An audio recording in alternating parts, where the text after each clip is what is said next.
estudando o livro O Evangelho segundo o Espiritismo. Estudaremos agora no Evangelho segundo o Espiritismo, no capítulo 7. Bem-aventurados os pobres de espírito. Neste capítulo, vamos ver inicialmente 3 textos. O que se deve entender por pobres de espírito? Neste texto vamos encontrar os ensinamentos de Jesus, seguidos pelo comentário de Allan Kardec. O outro texto é: aquele que se eleva será rebaixado.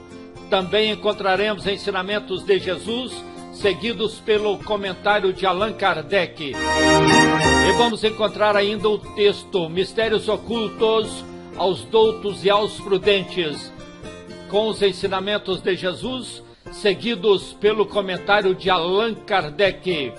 E, finalizando o capítulo, nós temos as instruções dos Espíritos. São 2 textos que abordam esta temática.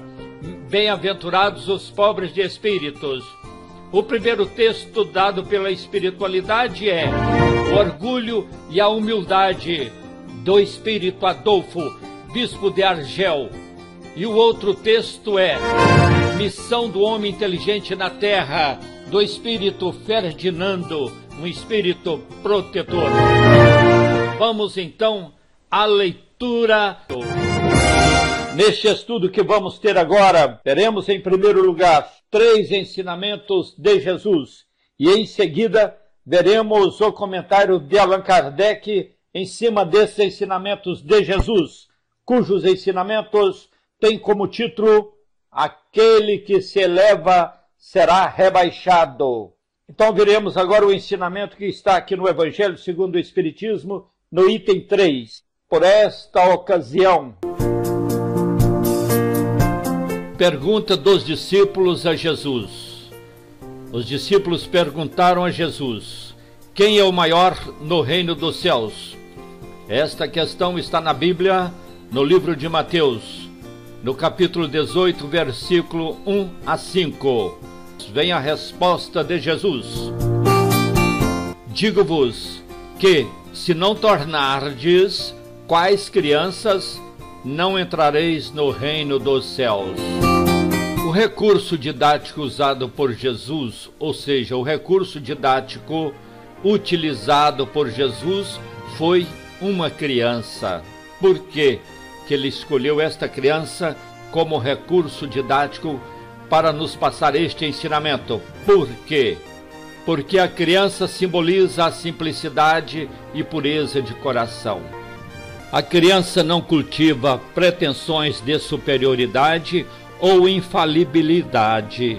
Isto é, a criança normalmente não continua com as pretensões de superioridade, quer dizer, querendo ser mais do que os outros. Se caso ela tem aqueles momentos de egoísmo, de querer ser mais do que os coleguinhas, mas isso é passageiro. Ela não cultiva este sentimento, assim como também não cultiva o sentimento de infalibilidade, quer dizer, achando que é infalível, que é certinha, que não erra. São pretensões que normalmente a criança não mantém, certo? Com essas características, alcançaremos o reino dos céus. Ainda continuando com o ensinamento de Jesus no item 4. Então a mãe dos filhos de Zebedeu se aproximou dele com seus 2 filhos e o adorou, dando a entender que lhe queria pedir alguma coisa. O pedido de uma mãe, que está também na Bíblia, no Evangelho de Mateus, capítulo 20, versículo 20 a 28. A mãe dos filhos de Zebedeu fez o seguinte pedido: peço-te que estes meus 2 filhos tenham assento no teu reino, um à tua direita e o outro à tua esquerda. Mas Jesus lhe respondeu: não sabes o que pedes. Podeis vós ambos beber o cálice que eu vou beber? Essa palavra cálice, normalmente ela tem alguma coisa a ver, né, com flores. E também significa copinho ou vasilhame, onde coloca vinho, não é isso? Mas cálice aqui tem um significado de provas, né, de sofrimento. Parece que sim, não é? No entender do contexto, no entender bíblico é isso, não é? Vamos ver novamente o que Jesus respondeu. Não sabes o que pedes. Podeis vós ambos beber o cálice que eu vou beber? Ou seja, podeis vós ambos, quer dizer, podeis vocês dois enfrentar a prova, os problemas, o sofrimento que eu vou enfrentar? Eles, quer dizer, os filhos de Zebedeu, responderam: podemos. Jesus lhes replicou: é certo que bebereis o cálice que eu beber, mas pelo que respeita a vós sentardes à minha direita ou à minha esquerda, não cabe a mim vô-lo conceder. Por quê? Porque isso será para aquele a quem meu Pai o tem preparado. Quer dizer, quem vai escolher se vai sentar ao lado de Jesus, à sua direita ou à sua esquerda, é Deus. Deus saberá quem é a pessoa indicada. Aquele que quiser tornar-se o maior, seja vosso servo. Aquele que quiser ser o primeiro, seja vosso escravo. Do mesmo modo que o Filho do Homem não veio para ser servido, mas para servir e dar sua vida pela salvação de muitos. Ensinamento este que está no Evangelho também de Mateus, capítulo 20, versículos 20 a 28. Como ser o maior? Quem na terra se fizer servo, escravo, pequeno, este sim será o maior no mundo espiritual. Quem se elevar, quer dizer, aquela pessoa que se engrandecer, que se achar superior a tudo, a todos, pela vaidade, pelo orgulho, pela arrogância, esta pessoa será humilhado no mundo espiritual. Teremos agora o outro ensinamento de Jesus no item 5. Jesus entrou em dia de sábado na casa de um dos principais fariseus para ir fazer a sua refeição. Os que lá estavam o observaram. Então, notando que os convidados escolhiam os primeiros lugares, então ele narrou uma parábola, isto é, uma pequena história com a finalidade educativa, com a finalidade de passar ensinamentos. Vejamos então esta parábola, esta pequena história. A parábola que está na Bíblia, no livro de Lucas, capítulo 14, versículo 1 e 7 a 11. Quando fordes convidados para bodas, não tomeis o primeiro lugar, para que não vos vejais constrangido a ocupar o último lugar. Ide colocar-vos no último lugar, porquanto todo aquele que se eleva será rebaixado, e todo aquele que se abaixa será elevado. As inversões que pode acontecer conosco nas nossas existências, na primeira situação, nós podemos ver este ensinamento no Evangelho segundo o Espiritismo, no capítulo 7, no item 6, no terceiro parágrafo. Vejamos aqui, então, é uma situação que nos mostra a nossa relação com o mundo material e o mundo espiritual, ou seja, com a vida de encarnado e a vida de desencarnado. Vamos ver que há inversão de situações entre essas duas realidades. Os grandes no mundo espiritual eram os pequenos na terra. Os maiores na terra podem ser bem pequenos no mundo espiritual. Continuando ainda com as inversões das nossas situações, agora nesta segunda situação, está nos mostrando o conteúdo que está no quarto parágrafo do item 6 também, né? Do mesmo texto do Evangelho segundo o Espiritismo. Então vamos ver Qual que é essa inversão de situações? Isto é, relacionado com as nossas vidas sucessivas, ou seja, de uma encarnação para outra encarnação. Vejamos, numa encarnação de posição elevada, noutra encarnação, as mais ínfimas condições. Quer dizer, numa encarnação, às vezes a pessoa tem posição elevada. Numa outra encarnação, ele poderá ter uma situação de inferioridade, de condições bem pequenas, né? Bem inferior à que ele teve no passado. São rebaixados até o último lugar na existência seguinte os que se deixaram dominar pelo orgulho e a ambição. As inversões nesta terceira situação ainda continua referindo ao conteúdo do quarto parágrafo do item 6 do Evangelho segundo o Espiritismo. Então, numa encarnação de posição inferior, noutra encarnação a posição será elevada. A aplicação desta inversão da realidade das nossas vidas, né? Vejamos aqui então uma orientação, o conselho que Jesus nos deu para a gente manter e fazer o máximo de aproveitamento desta nossa realidade das vidas que temos, tanto em relação à vida material como à vida espiritual e em relação a vidas em várias existências.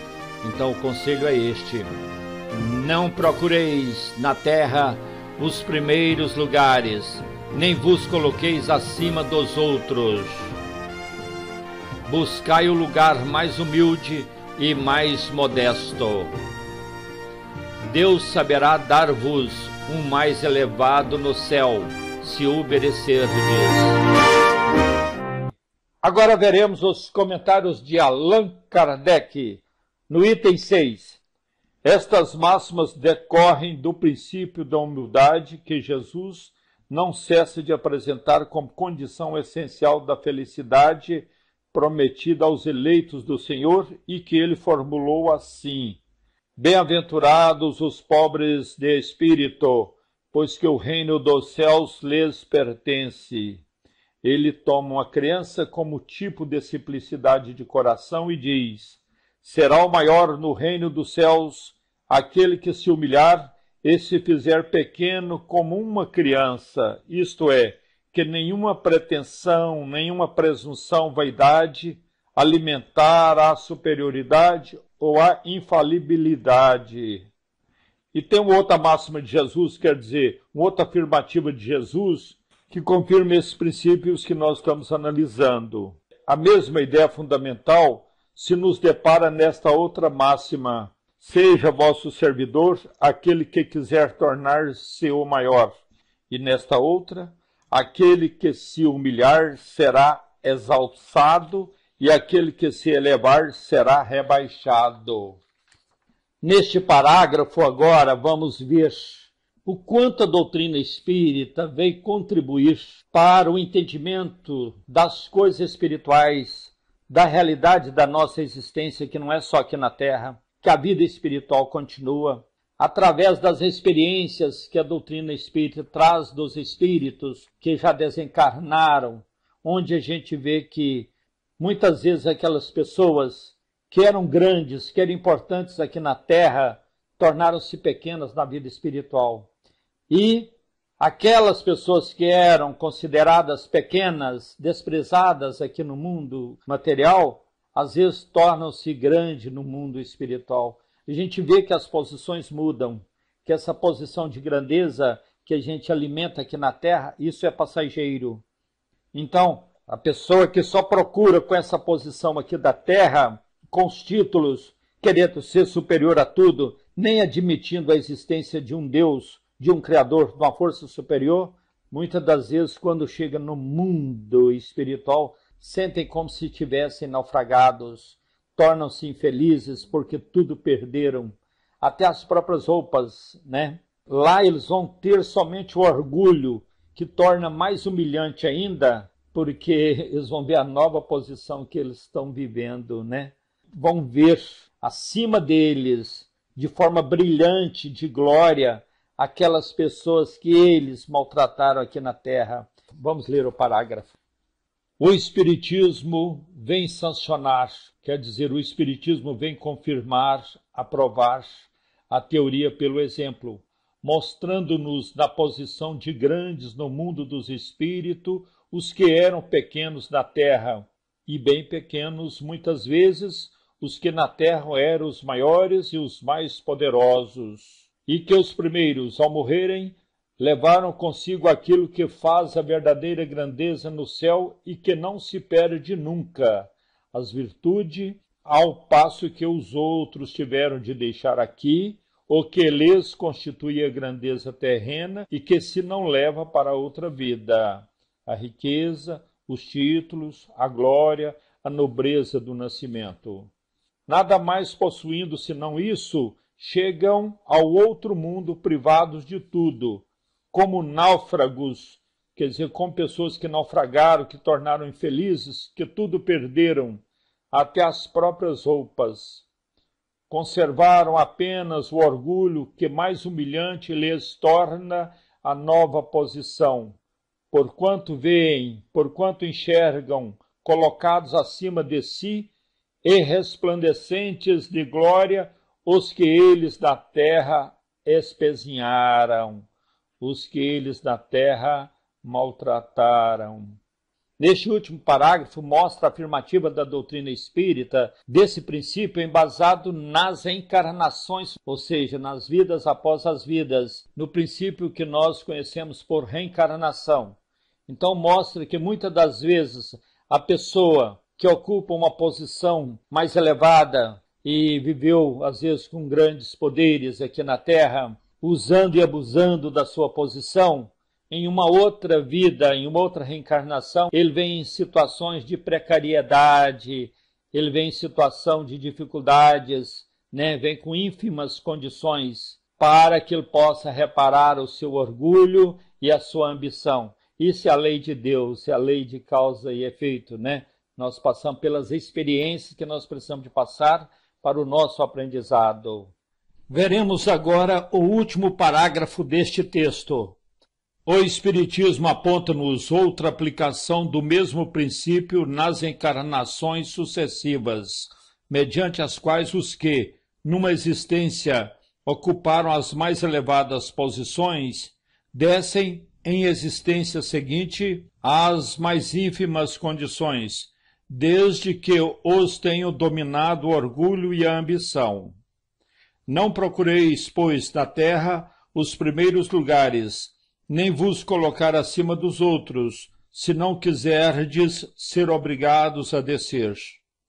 Buscai, ao contrário, o lugar mais humilde e mais modesto, porquanto Deus saberá dar-vos um mais elevado no céu, se o merecerdes.